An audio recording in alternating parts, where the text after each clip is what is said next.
ತಂದೆ, ನಿನಗೆ ಕರುಣೆ ಅನ್ನೋದು ಇಲ್ವೇನಪ್ಪ? ನಾವು ಯಾವ ತಪ್ಪು ಮಾಡಿದ್ದೇವಂತ ನಮ್ಗೆ ಎಡೆ ಬಿಡದೆ ಈ ರೀತಿ ಕಾಡ್ತಾ ಇದ್ದೀವಿ. ಎರಡು ಕಾಲನ್ನು ಕಳೆದುಕೊಂಡು ಆಸ್ಪತ್ರೆಗೆ ಸೇರಿದ್ದಾರೆ.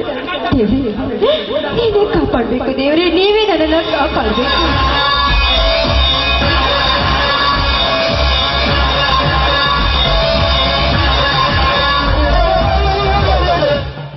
ನಿಲ್ಲು ಸೀತ, ಏಕೆ ಹಕ್ಕಿಯಂತೆ ಅವಸರದಿಂದ ಹಾರುತ್ತಿರುವೆ?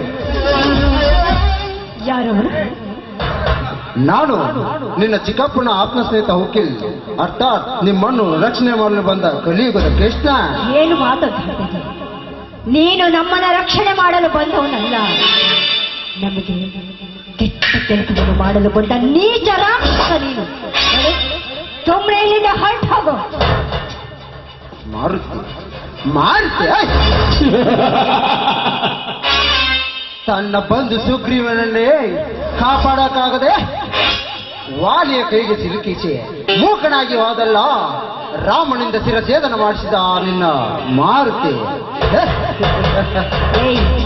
ಆ ರೀತಿ ಬೊಗಳ್ಬೇಡು. ಅವನು ಮೂಕನಾದ್ರೂ ಕೂಡ ಏನೆಲ್ಲ ಕಷ್ಟಪಟ್ಟುಬಿಟ್ಟ. ಆ ಸೀತಾ ಮಾತೇನೋ ಪಡೆದುಕೊಂಡು ಬಂದು ಶ್ರೀರಾಮಚಂದ್ರನಿಗೆ ಒಪ್ಪಿಸ್ತೀವಿ. ಅದಕ್ಕೋಸ್ಕರ ಅವನು ಮಾಡಿದ ರಕ್ಷಣೆಗೋಸ್ಕರ ಅವನನ್ನು ಸಾಯಿಸಬಹುದಿತ್ತು. ಆದ್ರೆ ಅವನು ಆ ಕೆಲಸವನ್ನು ಮಾಡಲಿಲ್ಲ. ಶ್ರೀರಾಮಚಂದ್ರನಿಗೋಸ್ಕರ ಅವರನ್ನ ಬಿಟ್ಟುಕೊಟ್ಟು ಬಿಟ್ಟ. ಅವನೇ ಧೀರ ಹನುಮ. ನಿನ್ನ ಹನುಮನೊಬ್ಬ ಸೂರ, ಅವನೊಬ್ಬ ಧೀರ, ನಿನ್ನ ಶ್ರೀರಾಮನೊಬ್ಬ ಸೂರ. ಮುಗಿತು ನಿನ್ನ ಶೀಲದ ಸೊಬಗು.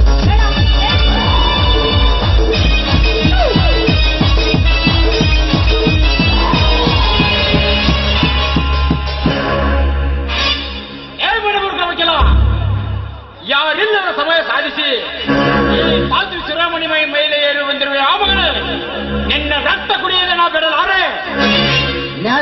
ನೀನ್ ಯಾರಲ್ಲೇ ನನ್ನ ಕಾಮ ಚಿತ್ರರಂಗದ ಆಟದಲ್ಲಿ ಓಡೇ ಬಂದಿರೋ ಮೂರ್ಖ?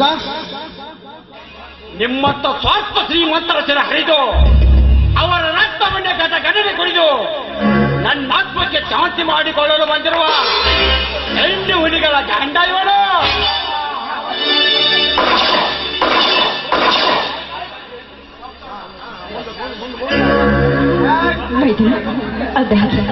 ಜೈಲಿಂದ ಬಿಡುಗಡೆ ಬಾಕಿ ಬಂದಿಯಪ್ಪ, ಬಿಡುಗಡೆಯಾಗಿ ಬಂದಿಯ. ತುಂಬಾ ಸಂತೋಷ ಆಯ್ತಪ್ಪ, ತುಂಬಾ ಸಂತೋಷ ಆಯ್ತು. ಹೌದು ಅತ್ತಿಗೆ, ನಾನು ಜೈಲಿಂದ ಬಿಡುಗಡೆ ಬಂದೆ. ಈಗ ನಡೆಯಿರಿ, ಅಣ್ಣನಲ್ಲಿಗೆ ಹೋಗೋಣ.